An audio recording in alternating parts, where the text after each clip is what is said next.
இல்ல சில தற்கொலை பசங்க என்ன தெரியுமா சொல்லுவாங்க, யாருக்கு வேண்டாலும் அரசியலுக்கு வர்றதுக்கான உரிமையை வந்து அந்த ஜனநாயக நாடு கொடுத்துருங்க. அததான் நானும் சொல்றேன். ஏன்டா நடிகர்களே வந்துட்டு இருக்காங்க, நம்ம இந்த கூத்தாடின்னு விஜய் சொன்னார்ல, அந்த மாதிரி சிறுமைப்படுத்தல.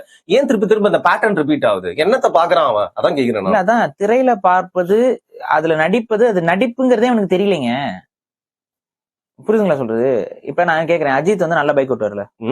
ஆனா அஜித்தை விட நான் அடிச்சு சொல்றேன், இந்தியாவில லட்சக்கணக்கான பைக்கர்ஸ் நல்லாவே பைக் ஓட்டுவாங்க. ஆமா, அஜித்தை விடவே நான் சொல்றேன். ஆனா இவனுக்கு அஜித் தான் தெரியும். ஏன்? Is a car mechanic, bike racer. ஏன்?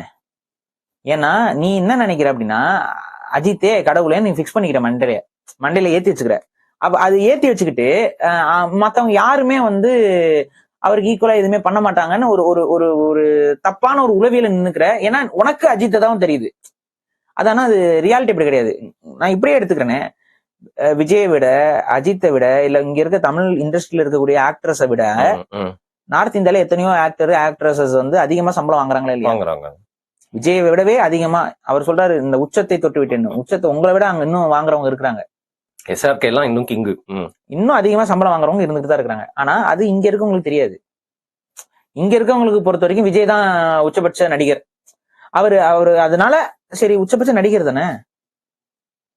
இப்ப ஒருத்தன் உச்சபட்ச யூடியூபர்னு ஒருத்தன் வந்துட்டு நாளைக்கு அரசியலுக்கு வந்தா அவன் எல்லாம் இதாயிருவானா? அதான் வந்துட்டானே, தப்பிச்சுட்டே இருக்கான். மாறு வேஷத்துல ஓடுறான். வந்தாச்சா ஜப்பான்ல இருந்து? எனக்கு தெரியல. உன்னால மாறு வேஷத்துக்கு உண்டான மரியாதையா போயிருச்சு. அப்ப இந்த உச்சபட்சம் அப்படின்னு சொல்லி இவங்களே வந்து ஒரு ஹைப் ஏத்திக்கிறாங்கல்ல. நான் ஒண்ணும் இல்ல, இதெல்லாம் விட்டுருங்க. நான் சிம்பிளா ஒண்ணு கேக்குறேன், இவர்கள் நடிக்கிறாங்களா இல்லையா? நடிக்கிறாங்க.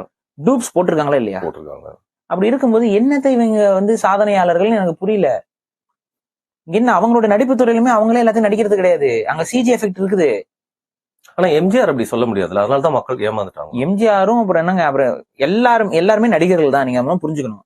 இப்ப எம்ஜிஆர் சுருள் கத்தி சுத்தினா ஒரிஜினல் சுருள் கத்தியாது. அது மொன்ன. அவர் ஒரு நாள் காரில் சென்று கொண்டிருந்த போது திருடர்கள் வந்தனர். உடனே வந்து அவரோட வெள்ளை இறங்கினாரு.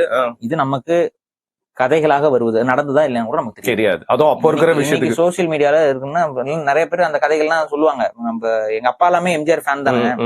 அவங்களாம் சொல்லுவாங்க, அந்த மாதிரி மேடையில அவர் ஒருத்தர் இருந்தாராம், ஒரு மல்யுத்த வீரர் வந்தாராம், வந்துட்டு அவர் வந்து இவரோட மல்யுத்தம் பண்ணணும்னு சொன்னாராம். இதெல்லாம் அந்த வீடியோலயும் இருக்கு. வந்த உடனே அந்த மல்யுத்த வீரரோட இவர் மல்யுத்தம் பண்ணி அவரையே இவர் வீழ்த்துறாரு எங்க மேடையில. இப்ப நான் ஒரே ஒன்று கேட்கிறேன், அந்த மல்யுத்த வீரருக்கு கொஞ்சம் காசு கொடுத்து இப்படி வந்து நடிச்சுட்டு போன்னு சொல்லியிருந்தா முடிஞ்சு போச்சா விஷயம்? அது அன்பேவா படம். அது புரியுதா? நடிச்சுட்டு போயிருந்தா முடிஞ்சு போச்சு. அப்படி இருக்கிற ஒரு விஷயத்த ஆனா நீங்க மக்கள் நம்புனாங்களா இல்லையா?